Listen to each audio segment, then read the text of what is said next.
Student, कल हमने आपको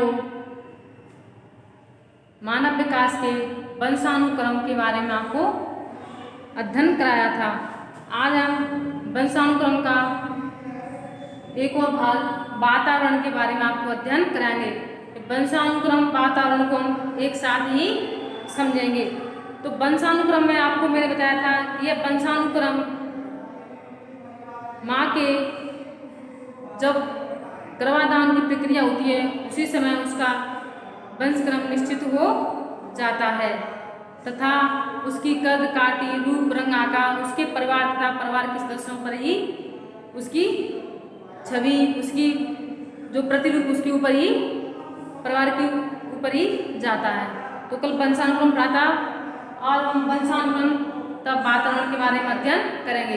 तो हम समझेंगे वातावरण, हमारे चारों जो भी कुछ है वही हमारा क्या है, वातावरण यानी इन्वायरमेंट, पर्यावरण, जिसमें व्यक्ति का शारीरिक मानसिक बौद्धिक सामूहिक विकास होता है।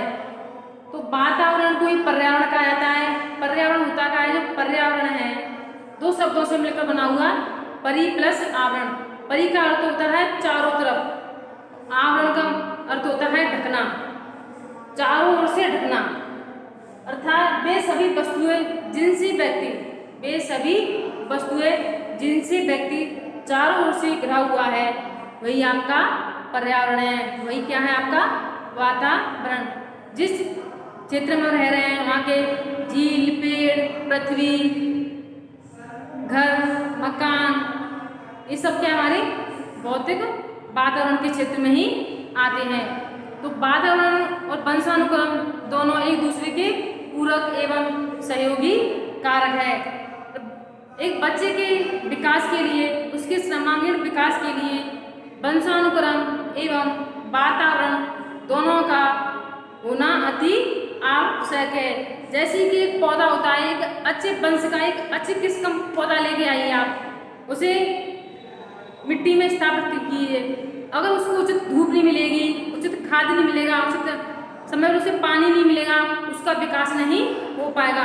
उसी प्रकार एक अच्छे वंशानुक्रम के साथ साथ एक बच्चे के लिए या किसी सजीव प्राणी के लिए एक अच्छा वातावरण भी उपयुक्त होना चाहिए, तभी वह अपना विकास कर सकता तथा अपना जीवन सुचारू रूप से चला सकता है। यही आपका वातावरण का अर्थ होता है। एक प्रसिद्ध मनोवैज्ञानिक थे जिन्होंने वातावरण को एक अच्छे महत्व के द्वारा समझाया। तो वाटसन कहते हैं, तुम मुझे एक नवजात शिशु दे दो, वो कहता है मुझे कोई एक छोटा बच्चा दे, मैं उसे जो चाहूँ बना सकता हूँ।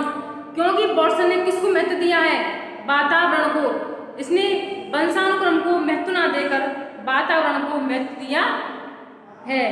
वो कहता है मुझे एक नवजात शिशु दे दो, मैं उसे चाहे कुछ भी बना सकता हूँ, चाहे उसका वंशानुक्रम कोई भी हो, उसे मैं न्यायाधीश शिक्षक इंजीनियर चिकित्सक बना सकता हूँ। क्योंकि इसने किसको महत्व दिया है, वातावरण को।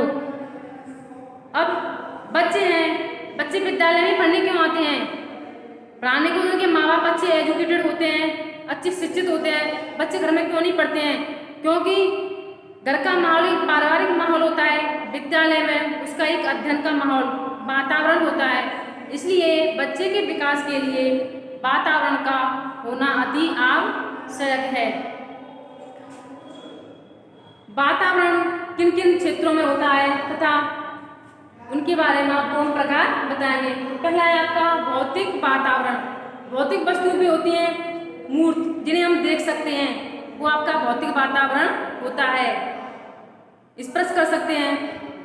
व्यक्ति का शारीरिक विकास भौतिक वातावरण के माध्यम से ही होता है। व्यक्ति के विकास के लिए भौतिक वातावरण का होना अति आवश्यक है। नेक्स्ट है आपका मनोवैज्ञानिक वातावरण। मनोवैज्ञानिक मन हमें बच्चे के मन का एक सकारात्मक तथा एक उचित दिशा निर्देश करना चाहिए। उसे नकारात्मक तथा एक गलत दिशा की तरफ प्रेरित नहीं करना चाहिए। वातावरण का कार्य यही है कि बच्चों को सकारात्मकता अच्छे वातावरण में माध्यम दिया जाना चाहिए, वही आपका मनोवैज्ञानिक वातावरण होता है। एक नई दिशा देना ही मनोवैज्ञानिक वातावरण होता है।